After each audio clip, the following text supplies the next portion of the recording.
Example 9.2. In an office where the 42 staff members work, 7 staff members use cars, 20 staff members use two-wheelers, and the remaining 15 staff members use cycles. Find the relative frequencies. The total number of staff members is எவ்வளவு கொடுத்திருக்காங்க 42 கொடுத்திருக்காங்க. That is a n of s, cardinality of a s equal to 42. அதுதான் sample space நம்ம சொல்றோம் இல்லைங்களா. So for the relative frequencies அப்படின் போது event 1, அதாவது கார் யூசர்ஸ், அதை E1 எடுத்துகிட்டு இருக்கோம். அது எவ்வளவு 7 to be given இல்லைங்களா, சம்பளம் கொடுத்துருக்காங்க. அப்போது P of E1 equal to N of E1 by N of S அப்படி நம்ம கன்சிடர் பண்ணால் P of E1 வந்து எவ்வளோ இருக்குது, நம்மளுக்கு பார்த்தா 7 கொடுத்துருக்காங்க இல்லைங்களா, அது 7 போட்டுரும். Total number of the event அது எவ்வளவு 42 நம்ம பார்த்துருக்கோம், அந்த 42.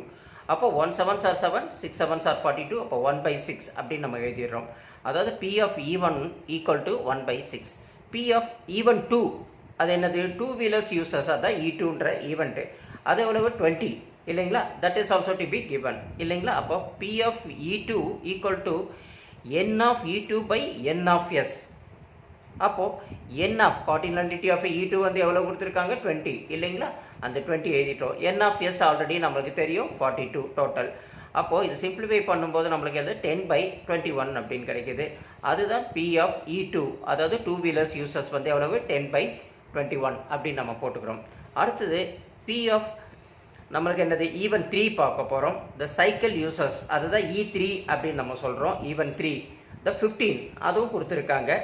அப்போது P of E3 as a even 3 cycle users எவ்வளோன்னா N of E3 by N of S equal to N of E3 என்ன வருது நம்மளுக்கு பொறுத்த வரைக்கும் 15 இல்லைங்களா கொடுத்துருக்காங்க. 42 N of S 42, அதுவும் நம்மளுக்கு நல்லாவே தெரியும் 42. அதை சிம்பிளிஃபை பண்ண 5 டைம்ஸு, இது வந்து 14 டைம்ஸ் போகும் இல்லைங்களா. ஸோ இப்போ நம்ம எழுதியாச்சு. இப்போ 5/14 அப்படி நம்ம சிம்பிளிஃபை பண்ணி எடுத்துட்டோம். அதுதான் P of E3, அதாவது even 3 only for cycle users 5/14. அப்படி ஃபஸ்ட்டு வந்து கார் யூசர்ஸ் வந்து 1/6 ஆகும் இல்லைங்களா, கார் யூசர்ஸ் வந்து 1/6 ஆகும். அடுத்தது டூ வீலர்ஸ் யூசர்ஸ் வந்து 10/21 ஆகும். அடுத்தது என்னது சைக்கிள் யூசர்ஸ் 5/14 அவங்க அதுதான் கேட்டிருக்காங்க. ஃபைண்ட் த ரிலேட்டிவ் ஃப்ரீக்வன்சிஸ் அப்படின்னு கேட்டிருக்கிறதுனால என்னெல்லாம் ஒவ்வொன்றா இருக்கோ ஒவ்வொன்றத்தையும் ப்ராபபிலிட்டி வேலை நம்ம கண்டுபிடிச்சிட்டோம். புரியுது இல்லைங்களா.